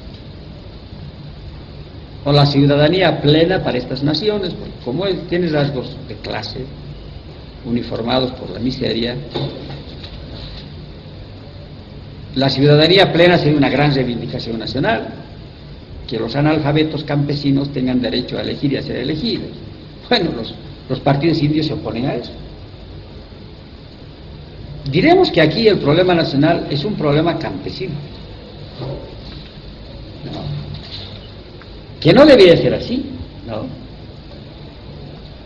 Pero aquí es muy difícil, y yo creo que es arbitrario incluso separar campesino de aymara o de quechua, ¿no? Son campesinos,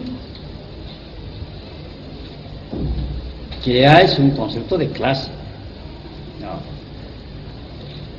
Y este es el lado, yo creo, débil en el campo político de todas estas expresiones indigenistas. Ese es su lado débil. No, ellos no atinan a plantear estos problemas, a comprender, y esa es su debilidad.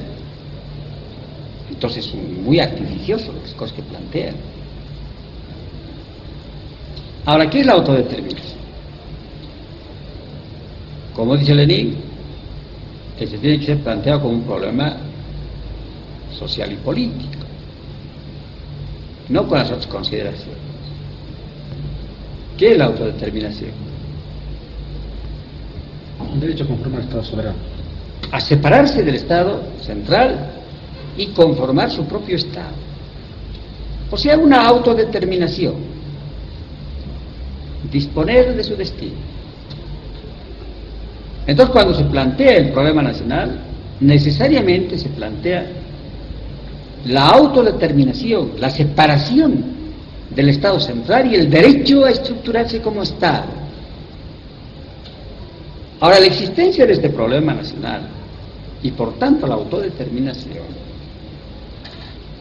puede enturbiar la lucha de clases.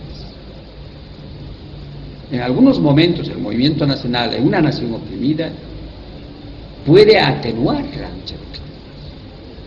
Se pone en primer plano, digo, la autodeterminación. Lógico, ¿no? Ahora, la conducta revolucionaria es cuando existe el problema nacional, no hay que inventarlo, no hay que hacer especulación, necesariamente existe la posibilidad de la autodeterminación. Y el Estado de la dictadura del proletariado debe comenzar reconociendo este derecho y no usar la fuerza para obligar a ninguna nación a pertenecer a este Estado. Eso no quiere decir que se los va a votar, ¿no? Decir, bueno, naciones tales y tales se van, o alguna cosa de esas. No plantear artificiosamente el problema. Pero si quieren irse, tienen que irse. No se puede emplear la fuerza, decir, no, ustedes permanecen aquí, porque nosotros lo vamos a desarrollar, y lo vamos a libertar, y lo vamos... No, nada de eso. Así planteó el Estado ruso. Ahora, es otra cosa que el estalinismo después haya desvirtuado esa forma de plantear y ha ido contra las nacionalidades. Es una de las primeras peleas de Lenin contra Stalin. Lenin enfermo, él defendía a las naciones minoritarias, su derecho a discrepar, a oponerse al Estado central, etc. Y Stalin empleaba la violencia para subordinar a estas naciones al Estado central. Entonces la autodeterminación, la conformación del Estado propio, emerge del desarrollo del problema nacional, de la existencia de las nacionalidades.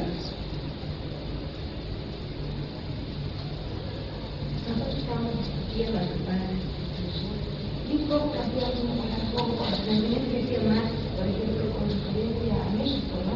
Que dice que esta guerra entre Estados Unidos y México fue progresista para el sector que fue absorbido por Estados Unidos, pero que iba a dar una sociedad más liberal.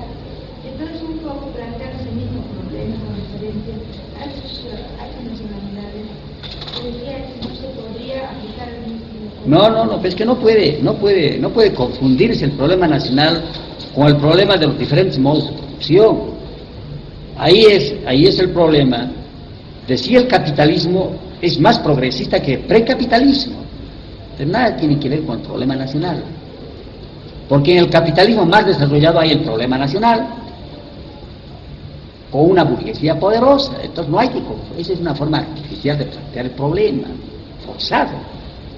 No hay que confundir los dos problemas. Este problema se confunde ambas cosas. A veces. Pero es más concreto, porque Por eso pues ven aquí sí. Pero lógicamente el problema aquí es el problema de la existencia de la nación. Ahora, que esa nación se desarrolle, pues, que conforme su estado y se desarrolle. Pero no podemos nosotros impedir ese su desarrollo. Decirles, bueno, ustedes tienen que permanecer aquí nomás, listo, y no le vamos a poner la norma, cómo se van a guiar, etcétera. No es posible eso. No sería libre, pues, el Estado, la dictadura del proletariado en Bolivia, no sería libre si oprimiera a las naciones. No puede oprimir a ninguna nación. Y una parte de la inexistencia de la opresión es el derecho que tienen las naciones de irse de este Estado y conformar su propio Estado. Rezagado, avanzado, de derecha, de izquierda, lo que sea. Lo que Marx está viendo aquí, Marx y Engels están viendo, es el problema de un capitalismo en expansión, que no depende de la posición revolucionaria, ni contrarrevolucionaria, ni nada, sino que es una ley inherente al capitalismo, que va a la periferia y destroza los modos de producción precapitalistas. En realidad, el propio desarrollo de la nación ha sido eso. Como hemos visto, cuando tú no has estado aquí, hemos visto cómo ha ido formándose la nación destruyendo las formas del precapitalismo para crear la gran diferenciación social en el seno de la nación. Porque así se desarrolla el capitalismo y por tanto se fortalece la nación, porque se fortalece el mercado interno. Y ese proceso culmina en el Estado Nacional Soberano, en el gran Estado Nacional Soberano. Ahora quedaría un problema. ¿Cuál sería la actitud frente al regionalismo? Lógico, no se puede oponer a que por la fuerza se queden, por ejemplo, al Oriente. No se le puede imponer al Oriente a permanecer al Estado boliviano, debería darse la libertad de irse donde quiera. Porque además aquí se agrava, porque se confunde con los rasgos nacionales. Pero es indudable que un Estado de la dictadura del proletariado, que va a ser un Estado poderoso, sería un polo de atracción y probablemente de lucha interna en esas regiones. La burguesía agroindustrial cruceña dispararía por otro lado, pero los sectores populares dispararían por el lado de la dictadura del proletariado.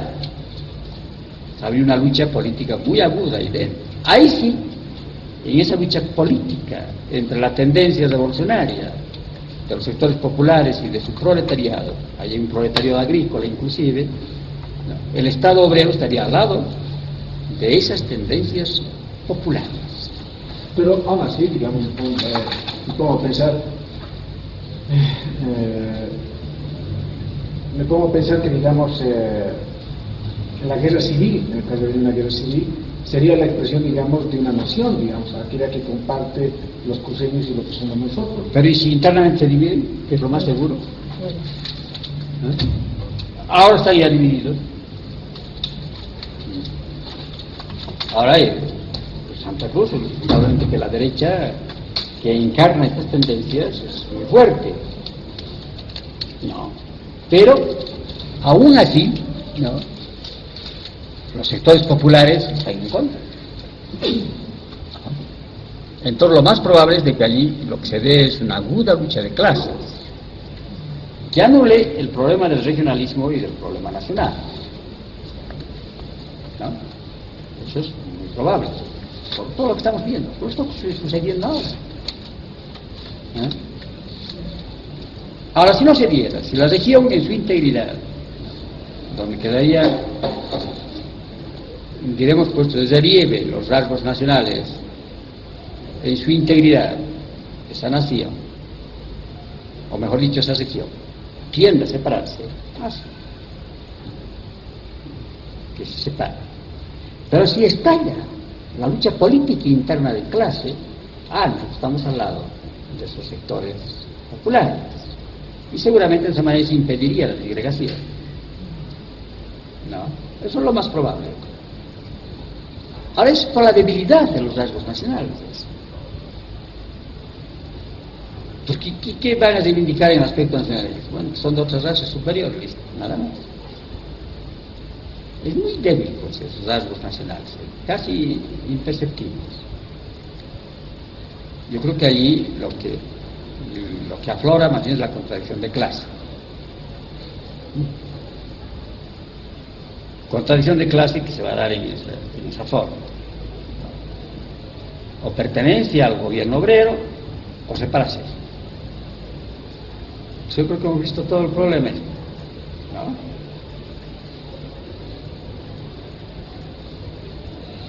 Son dos preguntas, porque no, yo tengo la impresión, claro, al principio se indicaba, bueno, digamos, hay un desarraigamiento, ¿no es cierto?, de la nación, de estas nacionalidades hay un desarraigamiento, y en esta nación desarraigada... No, hemos dicho, hay un proceso de desintegración. Ya, entonces, en estos elementos que se han desintegrado, ¿no es cierto?, de estas nacionalidades, es donde, digamos, se está conformando el partido. No el partido, o sea, trato de es donde, digamos, estamos nosotros somos parte de esa nacionalidad integrada, ¿cierto? Somos parte, o sea, aquí está. Pero nosotros no hemos estado en esa nación, nunca. Nunca hemos estado en esa nación.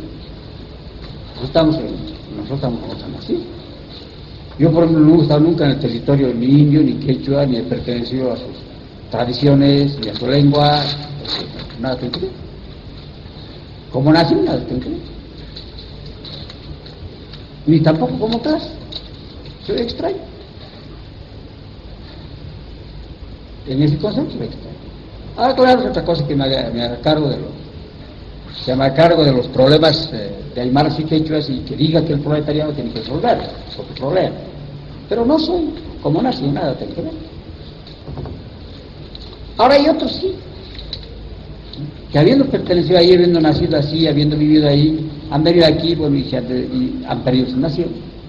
Porque así es lo de siempre. ¿No? Individuos que se vuelven de la raza blanca. Son blancos. Sí, no, lo que entiendo siempre, ¿no? O sea, bueno, han llegado, suponte ese proceso, ¿no es cierto? Se han desarrollado, han llegado acá, han comprendido acá el problema nacional, han asumido una posición revolucionaria, y en consecuencia, digamos, para estar con esa nación, tendrían que volver a su nación, para plantear desde el seno de su nación. No, pueden plantearlo de aquí, pero la verdad es que ese proceso no hay, porque los desarraigados no querían ser nación, ni comprenden el problema nacional, porque tienen subjetivamente ese verbo. La vergüenza de ser indio. Entonces, ¿cómo el que tiene vergüenza de ser indio va a plantear el Estado indio? ¿No? Él plantea la desaparición de los indios. Es el caso del papá de la Vilma, que está en Argentina y tiene un odio a los indios, dice, él es indio. ¿No? Han nacido los indios. Ahora se ha vuelto industrial, fabrica salchichas, creo, no sé qué. Bueno, él tiene odio a los indios. Ahora, ¿el qué plantea? Pues no plantea la liberación de los indios, plantea la exterminación de los indios. Este es el negado. Sí, pues yo tengo la impresión que estamos en este movimiento. Evidentemente, ese debería ser un movimiento, no sé hasta qué punto, es un movimiento vigente. Mi padre también. Mi padre pensaba que hay que exterminar a los indios y volver a empezar a progresar. Pero últimamente hay un proceso inverso, es distinto, ¿cierto? Es un proceso, digamos, de asumir la conciencia de cuál es nuestro origen, en tanto así, ¿no? Y un poco, digamos, presionados por esa gran masa campesina, no por poco, sino que presionados por esa gran masa campesina, de pronto empezamos a buscar perspectivas revolucionarias. ¿Pero como qué? Como para tratar de salir del empantanamiento en el que se encuentra, no solamente, digamos, esta nacionalidad desarraigada, sino, digamos, aquella nacionalidad aymara o quechua. En esa medida, digamos, las reivindicaciones de, bueno, superar el atraso es viable, ¿cierto? Hay que superar el atraso. ¿Por qué? Porque lo sentimos como algo que está ahogando a toda una nación.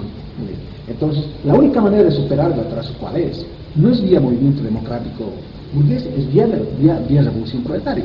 No hay otra alternativa, ¿no? Entonces, y de pronto dice, bueno, el movimiento revolucionario les plantea la autodeterminación, no importa que sea para el atraso. Entonces, la única alternativa que queda es, bueno, volver a la nacionalidad, y en la nacionalidad hacer un movimiento interno. Tú estás planteando artificiosamente ese problema. Totalmente artificioso. En primer lugar, aplicado lo que es la nación. Yo no soy de la nación india, ni aymara ni quechua, no soy. Porque yo no he estado en ese proceso de formación de esa colectividad.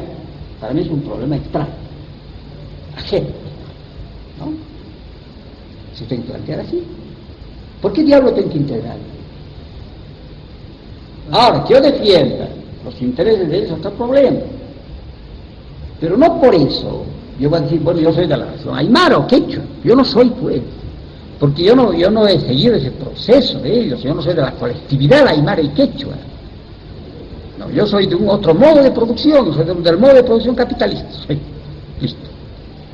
No, yo soy de otra nación. Ahora es muy diferente que yo comprendo los problemas de las naciones, no, nada tiene que ver. Y en segundo lugar hemos dicho, el problema de la historia nacional tiene que ver ni con el progreso ni con el atraso. Esa nación nomás así, rezagados unos, avanzados los otros, con diferenciación social, sin diferenciación social, así. Entonces hay que plantear el problema así. Ahora, existiendo el problema nacional, la autodeterminación se le plantea desde cualquier punto de vista, dentro de la nación oprimida, fuera de ella, de donde sea. Como revolucionarios, políticamente, planteamos el derecho de estas naciones a separarse. Pero ese es un planteamiento político. Otra cosa es que si se va a dar o no se va a dar. No vamos a decir, bueno, aymaras y quechos afuera, a formar su Estado. No. Ese sería un mal para nosotros. No sería un bien. Pero, si ellos quieren separarse, les vamos a permitir que se separen. Ahora, ¿quién va a plantear desde fuera, desde dentro?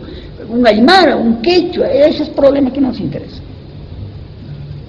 Puede ser un genio que vaya de Estados Unidos, se meta allí, bueno, y plantee.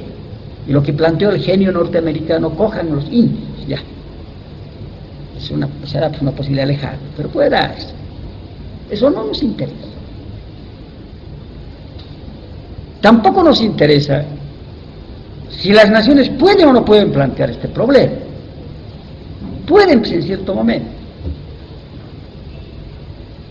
Durante la Revolución Federal los indios quisieron tener sus propios presidentes. Hubo una fuerte tendencia. Bueno, puede volver a repetirse. No. Ante la tradición de los liberales que les dijeron, bueno, látigo, ya volver a trabajar, dijeron, no, nosotros tenemos nuestro propio presidente. Y bueno, y como de costumbre, en cada aldeíta de 100 tipos querían un presidente. Porque esa es pues la realidad que impone el modo de producción individual precapitalista. Por eso que aquí hay tantos partidos indios. Yo me he sorprendido que en la Corte Electoral, porque hay 20 o 30. Cada familia es un partido. Esa es la tendencia. No. Pero cualquiera que sea pues la suerte que corra, no, este movimiento de la autodeterminación se la tiene que respetar. Esa es la posición revolucionaria.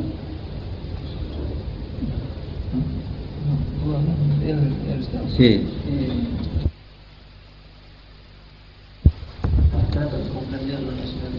A sustituir, sí, hay una tendencia de esa. Por ejemplo, ahora hay esa tendencia. Toda la gente quiere expresar los intereses de los campesinos, quieren protegerlos, educarlos, etcétera, etcétera. Pero lógicamente, los campesinos dan su propia expresión política, que es así dislocada, incoherente. No. Pero en esa incoherencia puede haber expresiones, como repito, ya se ha dado en el caso de la Revolución Federal, de intentar organizar gobiernos independientes. Ahora, yo no veo por qué eso no puede presentarse de nuevo. Eso puede presentarse, pero va a ser así, va a ir a la atomización. Pero el Estado obrero, ¿qué iba a decir? Va a decir, no, se puede atomizar, no pueden irse. No, tiene que decir, no es bueno. ¿Quieren irse? Ahí está. Cuando vean este Estado pueden federarse ahora. Entonces serán los de Achacachi, los de tal cual, con su pequeño gobierno que se federen. Los otros igual, así. Porque entre estos aymaras resulta que hay otras naciones ahí dentro. ¿No es que una amalgama de naciones? Los pacaches, por ejemplo, son una nación. Los cayahueros son otra nación. Los tales cuales son otra nación. Es posible que oscuramente esta atomización queda determinada por el modo de producción precapitalista, por la producción individual, por eso. Pero es posible que ahí oscuramente estas naciones estén pugnando por su independencia, por su oscura rivalidad entre ellos. Una última cosa, ¿no? O sea, ahora tiene, digamos, porque planteas, digamos, el derecho de las naciones a la autodeterminación. No, yo no planteo eso, No, o sea, digamos, soy marxista. Pero ¿qué te llevó, digamos, o sea, cuál fue tu visión cuando planteaste que no que era un cliché que, digamos, que iba contra la realidad en la Revolución Boliviana? ¿Cuál? Las múltiples, eso es lo que hace Obando, pues. ¿Por qué es llevar al disparate? No. Decir, por ejemplo, bueno, yo reconozco al tribu de 30 miembros, no el derecho el problema nacional. No. Ahora, en realidad estás haciéndola, porque lo que dice textualmente es lo siguiente, te digo, ¿no? El planteamiento de la autodeterminación de las naciones quechua y aymara, paréntesis, ¿por qué no la sirión, la URU, por ejemplo, paréntesis? Es decir, que la necesidad de que se estructure como Estado independiente no pasa de ser un cliché, que por violar la realidad que se vive no puede ser aplicada en Bolivia. Ah, claro, porque está refiriendo al tercer periodo del estalinismo. El estalinismo daba por sentado que, bueno, aquí son todas son naciones. No. Eso se va a dar cuando eso se exija en las naciones. Pero nosotros no podemos decir, por ejemplo, ahora no podemos decir. Nosotros hacemos un Estado obrero boliviano y hacemos un Estado obrero, una dictadura aymara y quechua y sirionó y chipaya y uru. Ahora sí los urus, que ya no existen, no nos plantearán ningún problema los urus, ya no existen, bueno, pero pongamos los chipayas tampoco ya existen, no. Pero pongamos los aymaras. No podemos decir, estructuramos un Estado, una dictadura proletaria boliviana y una dictadura proletaria aymara y una proletaria quechua. No, eso no. Pero si ellos plantean y dicen, queremos ser Estado, bueno, pues son Estado. Lo otro es un cliché. Si no estamos diciendo Bolivia va a ser un Estado policlasista, va a acabar en el policlasismo o un poliestatal. No estamos diciendo eso. Estamos diciendo que cuando está planteado el problema nacional, está planteado el derecho a la autodeterminación, nada más. Pero no estamos diciendo que se van a separar. ¿Entiendes? Bueno. Y Obando lo que dice es eso, porque en el tercer periodo dijeron eso.